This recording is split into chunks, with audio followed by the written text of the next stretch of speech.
Assalamualaikum warahmatullahi wabarakatuh. Perkenalkan, nama saya Dia Ramadhani, NPM 23412060. Di sini saya akan membahas materi mengenai persamaan dasar akuntansi. Pengertian persamaan akuntansi.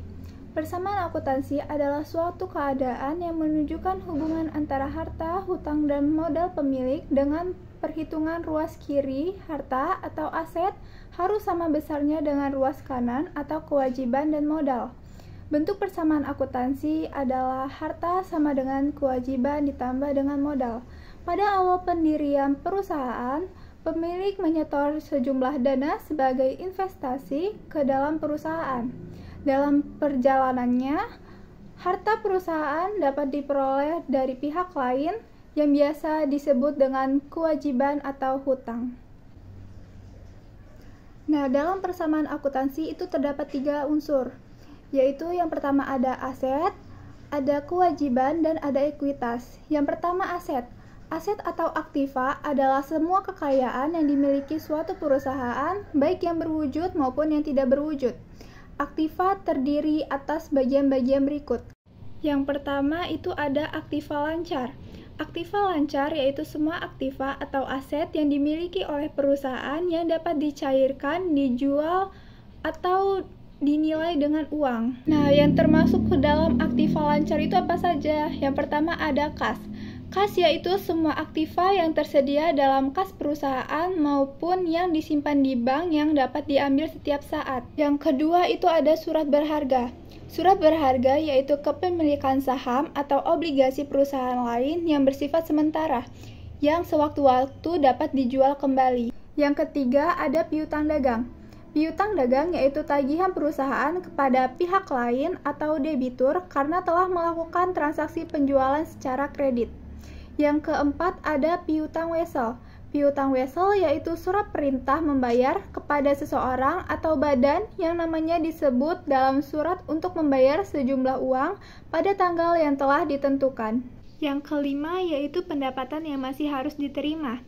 Pendapatan yang masih harus diterima yaitu pendapatan yang telah menjadi hak tetapi belum diterima pembayarannya. Yang keenam ada beban yang harus dibayar di muka, yaitu pembayaran beban yang dibayar di muka tetapi belum menjadi kewajiban pada periode yang bersangkutan. Yang ketujuh ada perlengkapan. Perlengkapan yaitu seluruh perlengkapan yang dipakai demi kelancaran usaha yang sifatnya habis dipakai. Dan yang terakhir ada persediaan barang dagangan, yaitu barang yang dibeli untuk dijual kembali dengan harapan mendapatkan laba. Yang kedua ada aset lainnya. Aset lainnya yaitu aset yang tidak dapat digolongkan ke dalam aset lancar dan aset tetap. Yang pertama ada aset tetap berwujud. Aset tetap berwujud yaitu kekayaan yang digunakan untuk operasi dan tidak untuk dijual, yang pemakaiannya atau umur ekonomisnya lebih dari 1 tahun. Yang termasuk aset tetap berwujud yaitu tanah, gedung, mesin, peralatan kantor, dan alat angkut. Yang kedua ada aset tak berwujud. Aset tak berwujud yaitu hak istimewa yang dimiliki oleh perusahaan dan memiliki nilai, tetapi tidak memiliki bentuk fisik. Yang termasuk dalam aktiva tidak berwujud yaitu yang pertama ada goodwill. Goodwill yaitu nilai lebih yang dimiliki suatu perusahaan karena keistimewaan tertentu. Yang kedua ada hak paten. Hak paten yaitu hak tunggal yang diberikan pemerintah kepada seseorang atau badan karena hasil karya seni atau tulisan atau karya intelektual. Yang ketiga ada merek dagang. Merek dagang yaitu hak yang diberikan kepada pemerintah kepada badan untuk menggunakan nama dan lambang untuk usahanya. Yang keempat ada hak sewa.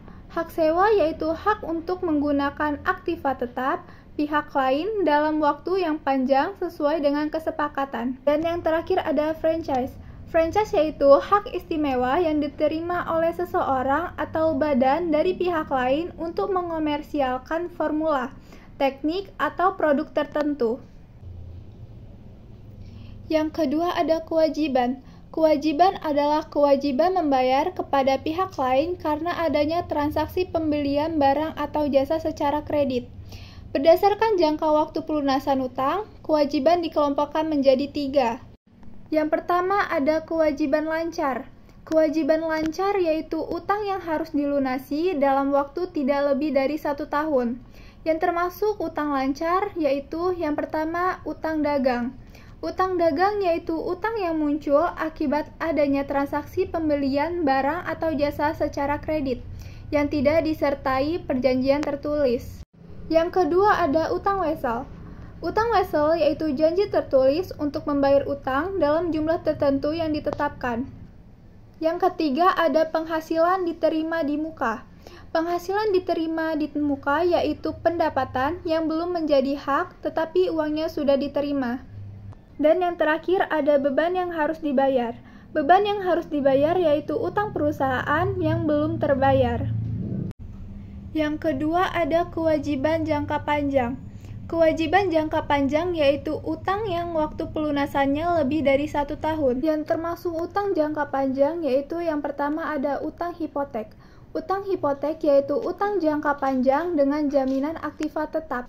Yang kedua ada utang obligasi. Utang obligasi yaitu utang jangka panjang yang timbul karena perusahaan menjual surat obligasi kepada masyarakat. Dan yang ketiga ada kredit investasi. Kredit investasi yaitu utang dari lembaga keuangan yang digunakan untuk pelunasan usaha. Dan yang ketiga ada kewajiban lain-lain. Kewajiban lain-lain yaitu utang yang tidak termasuk ke dalam kewajiban lancar dan kewajiban jangka panjang. Contohnya, uang pinjaman yang diterima dari pelanggan. Dan yang terakhir ada ekuitas atau modal. Ekuitas atau modal yaitu besarnya hak kepemilikan perusahaan pada aset perusahaan yang perhitungannya sudah dikurangi dengan kewajiban. Cukup sekian pembahasan materi dari saya. Semoga materi yang saya sampaikan dapat bermanfaat bagi kita semua yang menontonnya. Mohon maaf apabila ada kesalahan, saya ucapkan terima kasih. Wassalamualaikum warahmatullahi wabarakatuh.